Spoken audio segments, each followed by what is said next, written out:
When I bought the cabin by the lake, I thought I was finally giving my daughter what I never had: a quiet place to breathe, to read, to heal.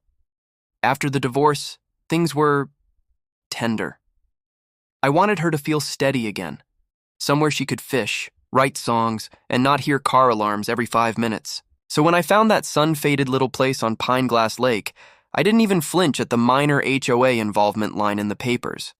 How bad could a neighborhood association around a few cabins really be? It turns out, bad. It was a Saturday morning in early summer when I rented a small moving truck and drove out with my daughter Emma to start setting up the place. We had boxes labeled books, kitchen, and one that just said Stuffy's Fragile. She was glowing, the kind of excited only a 12-year-old can be when she knows she is about to get her own lake view. I'd barely backed the truck up to the gravel drive when I saw her. Blonde bob, sunglasses the size of a windshield, clipboard clutched like a holy text. Karen. She came marching up like she'd been waiting all night for this exact moment. "Excuse me," she called out before I'd even turned off the ignition. "Are you authorized to be here?" I blinked at her, halfway out the driver's seat. I own this cabin?" She squinted like I'd said I owned the moon. "That's not possible. The Whitakers sold to a company, not an individual." I smiled. "Yeah, that company's me. My LLC. It's just a formality for taxes." She frowned deeper. "Well, Pine Glass Shores has strict moving regulations. No commercial vehicles on weekends. No unapproved furniture on porches. No noise before 10. I checked my watch. "It's 9:58. She crossed her arms. "Exactly. You can wait 2 minutes. Emma giggled behind me, whispering, "Dad, is this real life?" I tried not to laugh. "Yes, but only technically." We waited 2 minutes. I started unloading boxes. Karen didn't move. She stood there, eyes darting from my hands to each box like she was inspecting contraband. When I carried out a little pink dresser, she actually took a photo. "What are you doing?" I asked. "Documenting potential HOA violations," she said, dead serious. I set the dresser down and straightened up. "You might be taking this a little seriously." She tilted her chin. "I'm on the board. It's my duty." Right then, I made a decision. The kind you don't even realize you be made until your brain whispers it like a secret. Okay, we're doing this my way. For the next hour, I ignored her. I unpacked, laughed with my kid, set up the porch chairs. Karen's voice drifted over occasionally with, "You can't park that there," and "Those planters aren't HOA-approved colors." But I pretended not to hear. Then came the police. 2 officers, lights flashing, rolling up slowly like they'd just been told about a hostage situation. Karen waved her arms at them like she was directing traffic. "That's him," she said. "He's trespassing on HOA-managed property." The younger cop looked from her to me, clearly trying not to sigh. "Sir, can we see your ID?" "Sure," I said, handing it over. "This is my property. I closed 2 months ago." He radioed something in. The older officer wandered to the porch, reading the property number, and nodded. "Ma'am," he said to Karen, "this checks out. He's the legal owner." Karen blinked, confused. "But this is Pine Glass Shores.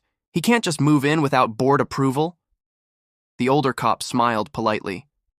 "That's not how property ownership works." She sputtered.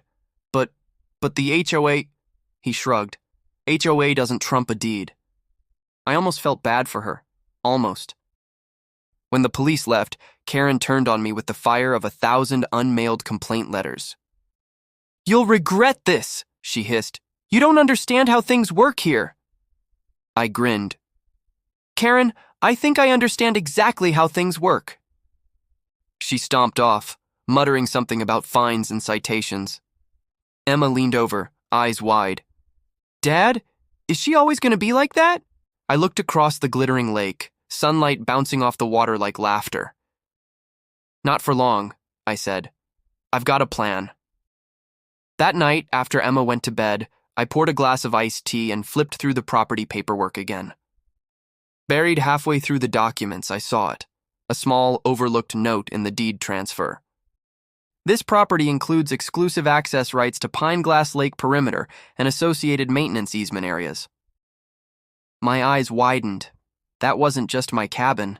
That was the land under the HOA's dock. I laughed so hard I woke up Emma's cat.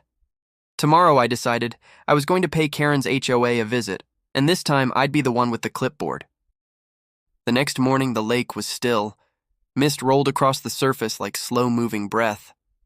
Emma was sleeping in, the cat curled on her blanket. I poured coffee, grabbed the folder with all my property documents, and took a slow walk down to the HOA office.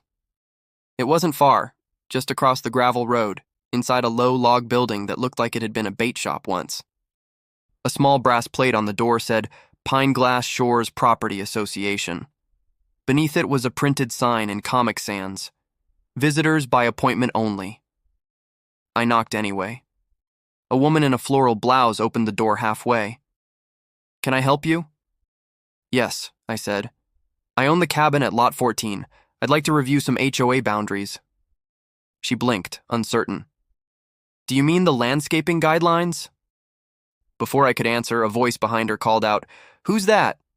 And there she was, Karen emerging from a back office like she owned the place. Sunglasses still on, despite being indoors. Oh, it's you. Morning, I said cheerfully. Got a minute? She crossed her arms. If this is about yesterday, the board has already discussed your behavior. You'll be receiving a formal notice. Perfect, I said, handing her a sheet of paper. While you're at it, here's a copy of my deed. Thought you'd want to see something interesting. She took it reluctantly, eyes flicking over the text. I watched her expression shift, from irritation to confusion to something like panic. What is this supposed to mean? She asked. It means, I said, the property line for my cabin includes the maintenance easement around the lake. You know, the one where your HOA dock sits? Her lips parted. That's impossible. Check the county survey. I sipped my coffee. It's all public record. She stared at the document as if it might change if she glared long enough. You can't possibly think that gives you authority over our dock, she said. Oh, I don't think, I said lightly. I know. It's right there in the description, see? Includes perimeter and easement areas. That's legal speak for the ground under your dock belongs to me. The woman in the floral blouse glanced between us. Karen, he's not wrong. The map's right here. Karen turned red. Well, this will have to go to the board. Of course, I said. But since your dock technically sits on my land, any use of it will need approval. Mine. You can't do that, she shouted. Sure I can. I smiled. It's called a property right. You folks love those. Her jaw clenched so tight I thought I heard a tooth crack. I walked out before she could answer. The sun was rising over the trees, golden light spilling through branches. For the first time since I bought the place, I felt completely at home. By noon, word had spread faster than summer mosquitoes. Every time I went outside, I caught people whispering. A man with a leaf blower stopped mid-yard to ask, You really own the dock? Apparently, I said. We're still confirming details. He grinned. Karen's losing her mind. I grinned back. Good to know. That afternoon, I took Emma down to the water. She wanted to fish, so we set up near the dock. Technically my dock now, though the HOA logo was still carved into a post. Karen appeared again, of course. She marched down the path like a thundercloud in flip-flops. You can't fish there, she said. Emma looked up, polite but puzzled. Why not? Karen hesitated. That area is reserved. I smiled.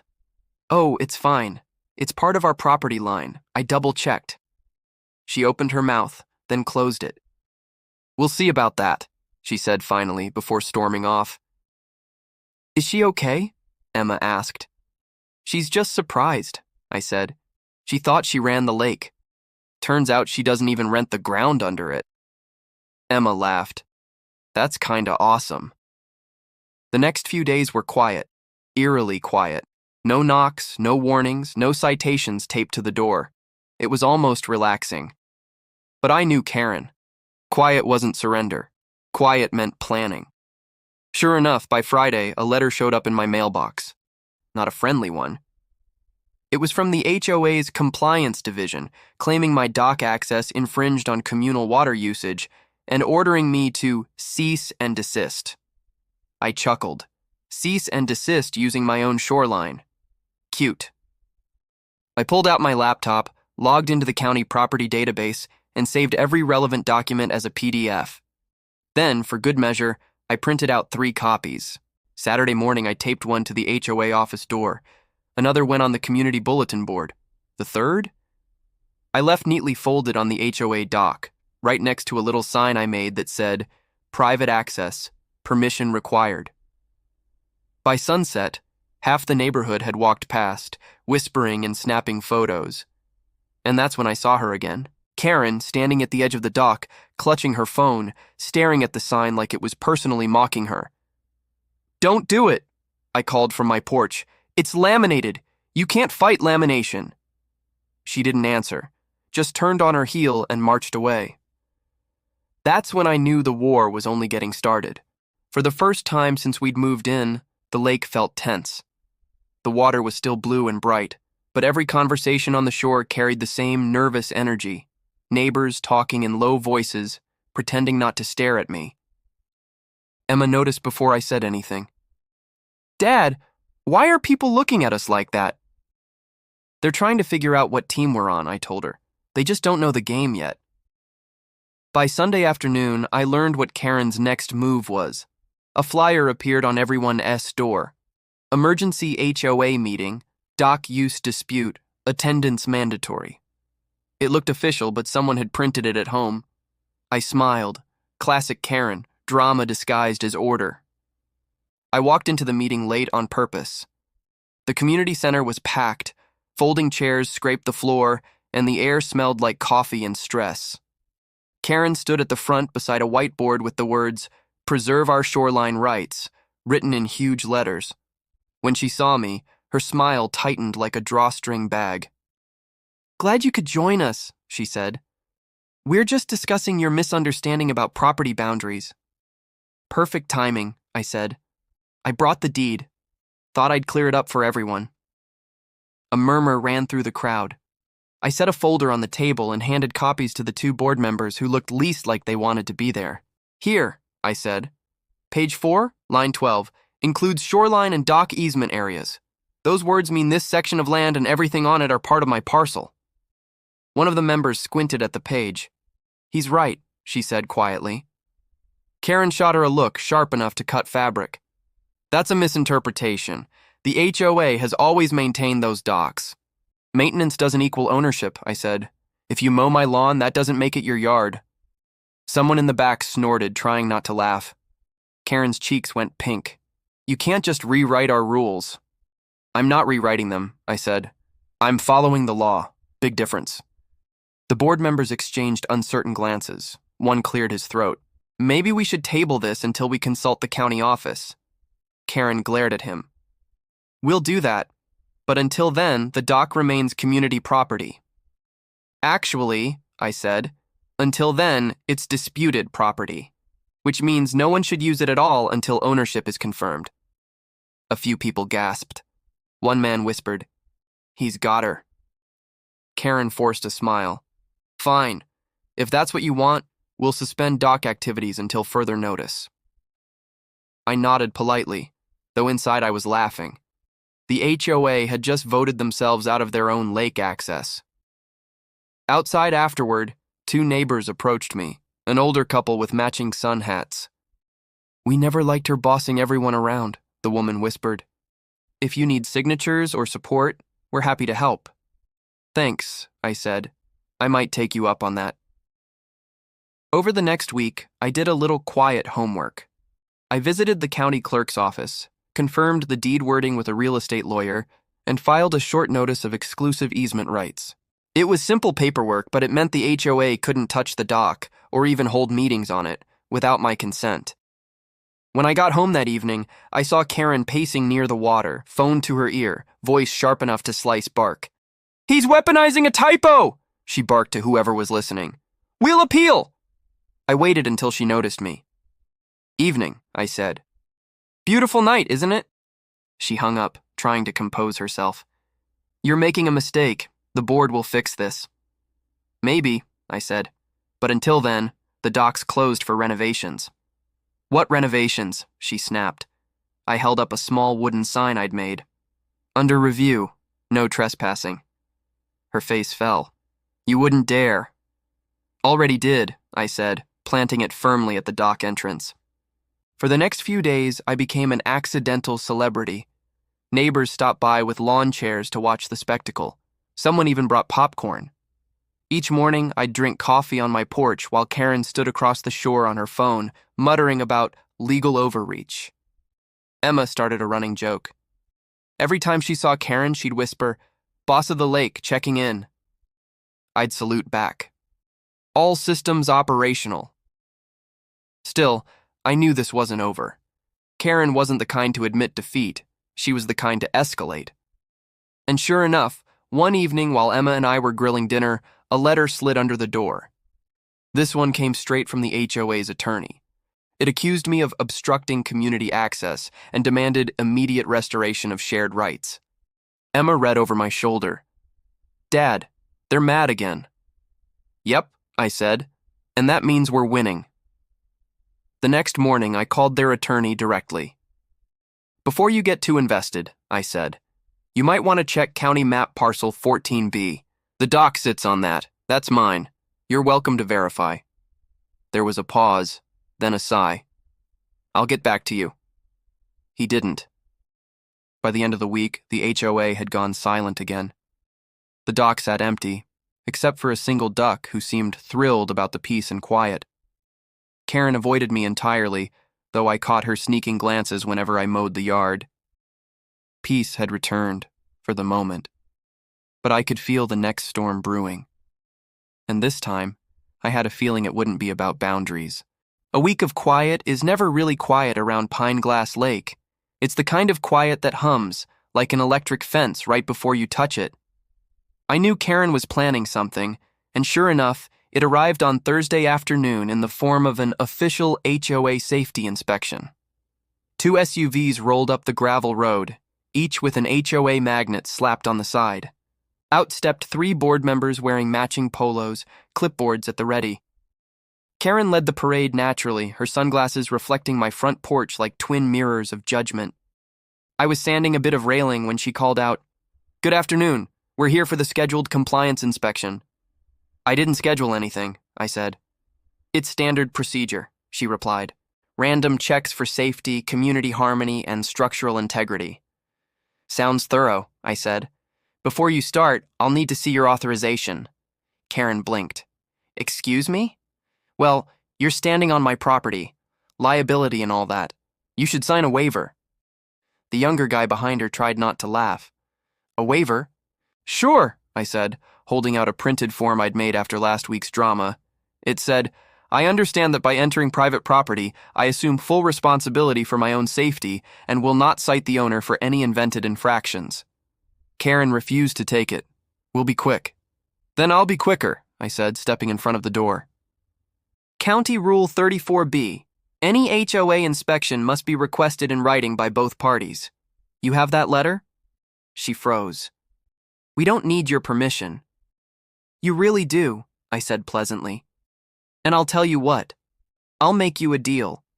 I'll walk you through the property myself. You can check anything you like, as long as we keep it friendly and you stick to actual safety items." It disarmed her more than any argument could have. After a pause, she nodded stiffly. "Fine." We toured the cabin like it was a model home. I opened the deck gates, pointed out the new railing bolts, even showed them the life jackets hanging in the shed. Karen tried to find something, loose nails, peeling paint, but she kept coming up empty. The younger inspector finally said, "Honestly, this place looks better than half the lake."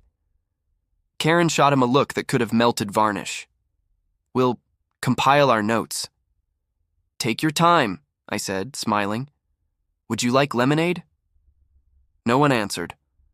They retreated to their SUVs, and I watched them leave, dust curling behind their tires. That night, Emma and I sat on the dock eating sandwiches. The moon shimmered on the water, the sign that read "Under Review." No trespassing swayed gently in the breeze.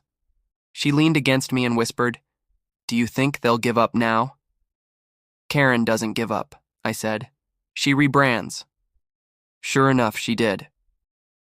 2 days later, flyers appeared on every mailbox. Pine Glass Shore Safety Initiative, volunteer cleanup of all lakefront areas. Which sounded noble until you realized cleanup meant showing up on my shoreline with rakes. That Saturday morning, I saw a group assembling by the road, trash bags, gloves, bright orange vests. Karen stood at the front like a general before battle. I walked down with a mug of coffee and waved. "Morning, volunteers," I called. "Before you start, let's make sure we're all on the same page. This area is still under maintenance review. Liability applies."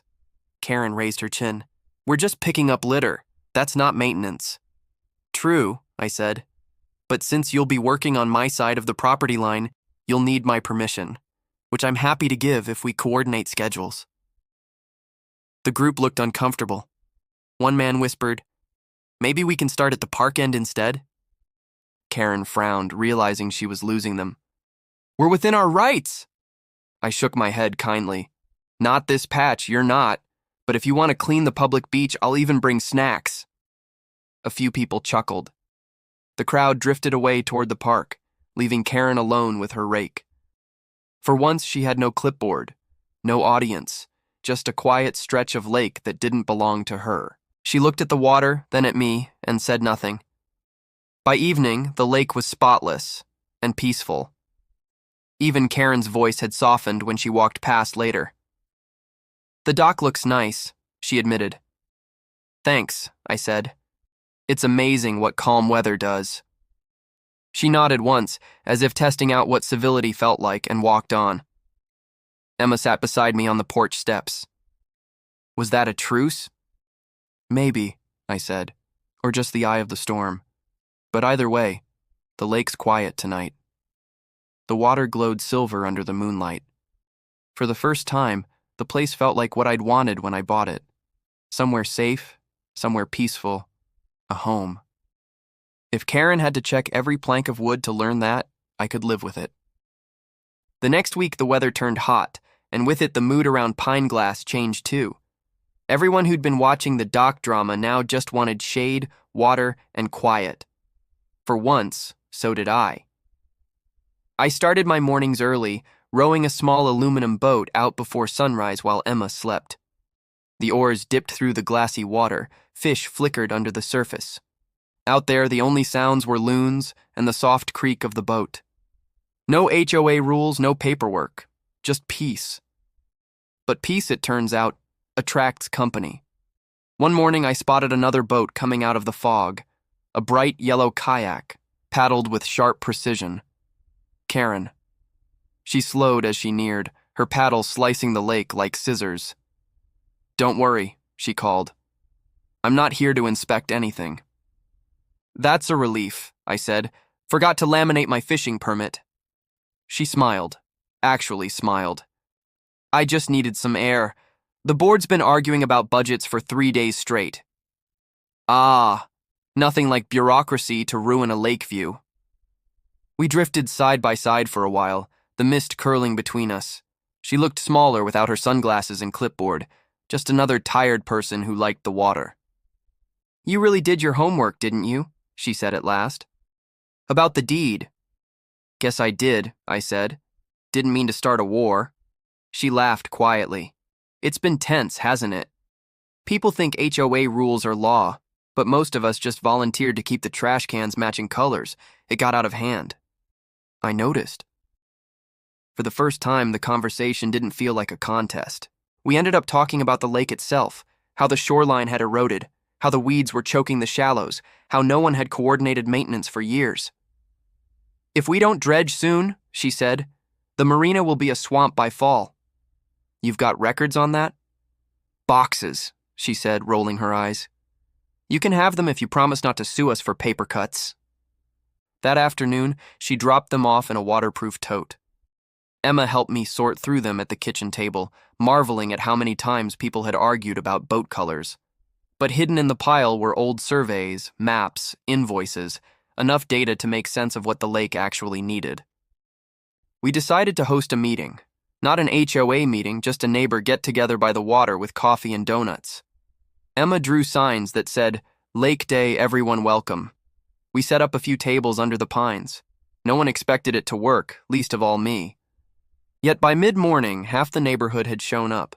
People who hadn't spoken in months were chatting about docks and fishing permits. Karen stood by the cooler handing out lemonade. When someone joked, "Whose dock is it today?" she just laughed and said, "Who cares as long as it floats?" We spread out the old maps on a picnic table. I explained what ID learned about the easements, how the ownership lines didn't have to divide anyone if we just coordinated maintenance. If we treat the lake as a shared project, I said, we can fix the weeds, rebuild the docks, and keep things simple. No fines, no fights. There was a moment of silence, then applause from somewhere near the donuts. Even Karen clapped. "He's right," she said. "We don't need to win, we just need the lake to survive." The shift was almost magical. Within days, neighbors who'd once filed complaints were swapping tools and comparing fish stories. Someone brought a floating platform for the kids. Emma called it the Peace Raft. Karen and I started meeting once a week to go over the cleanup plans. She was still meticulous, still sharp, but the edge had softened. Sometimes we'd sit on the dock and talk about nothing at all. She admitted she'd joined the HOA years ago just to make friends. Then everyone expected me to be the enforcer, she said. I forgot how to just enjoy the place. Easy mistake, I told her. Rules are louder than quiet. By the end of the month, the lake looked better than it had in years. The water cleared, birds came back, and even the old dock boards gleamed with new stain. The HOA wasn't gone. It just didn't rule anyone anymore. It served coffee, lent tools, and left people alone. Emma summed it up one evening as we watched the sunset.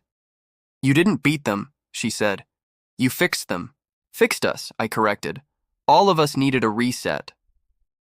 Karen walked by then, carrying a stack of life vests. She waved. "Boat inspection tomorrow. Voluntary this time." Emma giggled. "See? She's still Karen." "Yeah," I said. "But now she's our Karen."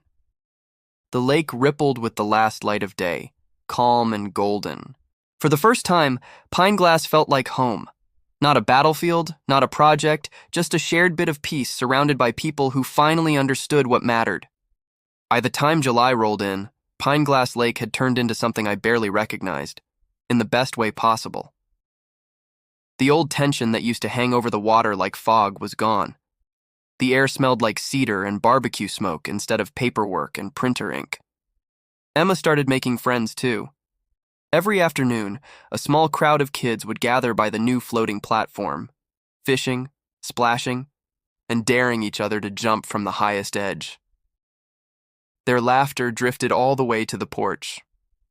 I'd sit there with a glass of iced tea, pretending not to watch too proudly. Then one evening, Karen knocked on my door. She was holding a rolled-up blueprint tube and a folder that looked suspiciously like it had seen both coffee and tears. "Truce gift," she said. I raised an eyebrow. "It's not another inspection, is it?" She smiled. "Not even close. It's a proposal." Inside were plans for a small community boat launch. Nothing fancy, just a shared dock at the far end of the lake, open to everyone, with benches and a ramp for kayaks. "We have some leftover HOA funds," she explained. "They were supposed to go toward signage, but I think this would mean more." "Karen," I said, honestly surprised, "this is actually a good idea." "Don't sound so shocked," she said, mock-offended. "I'm capable of nice things." We sat at my kitchen table going over the details. For every practical concern I raised, she already had a neat sticky note labeled, "Resolved." Emma wandered in at one point, saw us surrounded by blueprints, and whispered, "Dad, are you friends now?" I grinned. Miracles happen. It took a few weeks of paperwork and planning, but soon the whole neighborhood was pitching in. Someone donated lumber. Another neighbor brought a power drill. Even the grumpy guy who'd once complained about dock noise showed up with a paintbrush. Karen surprised everyone by trading her clipboard for work gloves.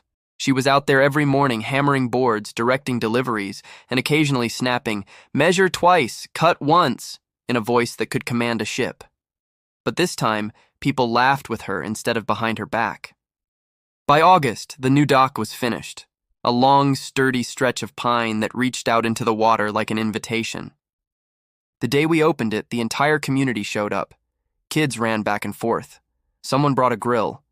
Music played from an old Bluetooth speaker, and for once, nobody mentioned property lines. When it got dark, we lit lanterns along the rail. Their reflections shimmered across the water like strings of tiny moons. Karen stood next to me, watching everyone dance and talk and eat. "Not bad," she said softly. "You realize if this works, the HOA might not have anything left to argue about." "I'll take that risk," I said. She nodded, smiling. "You know, when you first moved here, I thought you'd be trouble." "I was," I admitted. "Still am, technically." She laughed, a real easy laugh, and for the first time, I thought maybe the world wasn't divided into rule makers and rule breakers. Maybe it was just full of people trying to find balance on the same dock. Later that night, after everyone had gone home, Emma and I sat by the water watching the lanterns fade. "You did it," she said. "You made peace." "We made peace," I corrected. "And we built something worth keeping." She leaned on my shoulder. "Do you think it'll stay like this?" I looked at the still water, the stars glinting above it. "If we remember why we're here," I said, "yeah, I think it will." A loon called somewhere across the lake, a long, soft echo that carried like a memory. It sounded like the end of something and the beginning of something else. By the time the first leaves turned gold, Pine Glass Lake had become more than just a neighborhood. It was a rhythm. Mornings meant quiet boats and coffee steam. Afternoons meant kids' laughter echoing across the water. Evenings smelled like pine and grilled corn. It felt like the lake itself had exhaled after holding its breath for years. Emma had changed too. The shy, careful girl who once hid behind moving boxes now paddled her canoe before school and waved at everyone by name.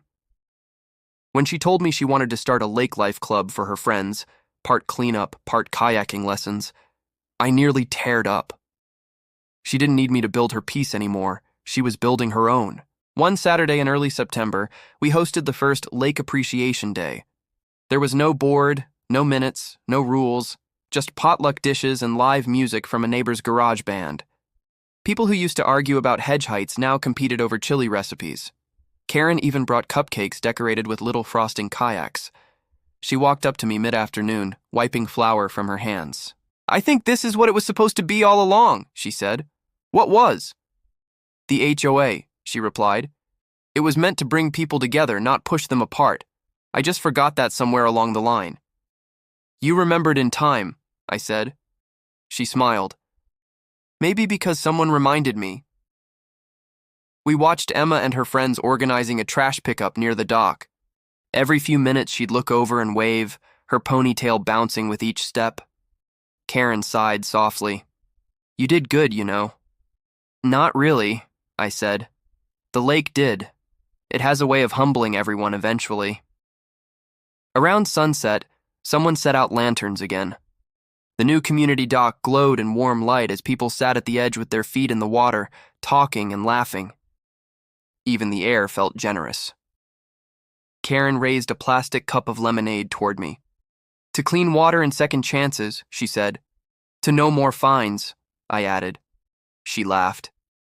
"You never miss a chance to get the last word, do you?" "Occupational habit," I said. "Former HOA troublemaker." When the music faded and everyone began packing up, I stayed behind for a while. The lake was glassy again, mirroring the trees like a painting. I thought about the first day Emma and I arrived, boxes piled high, Karen on the road calling the cops because she thought we didn't belong. And now here we were, the same people, in the same place, but entirely different. It wasn't that I'd beaten anyone. It was that we'd all stopped trying to win. Emma came up beside me holding a lantern. "You think Grandma would have liked it here?" "She'd have loved it," I said. "She always said peace doesn't come from quiet. It comes from people deciding to stop making noise." We let the lantern go, watched it drift out over the water until it looked like a tiny star resting on the surface. Karen's voice floated from the road. "You locking up, Captain of the Lake?" Always, I called back. She laughed, and her footsteps faded into the night. Emma yawned. Come on, Dad. Time for bed. I looked one last time at the lake. The still water, the distant lights, the faint echo of laughter. For the first time since I'd bought the cabin, it didn't feel like something I had to protect. It just felt like home. We walked up the path, the porch light cutting a soft circle through the dark. Behind us, the lake whispered against the shore, as if it was saying what we'd all finally learned. You don't own peace. You build it together.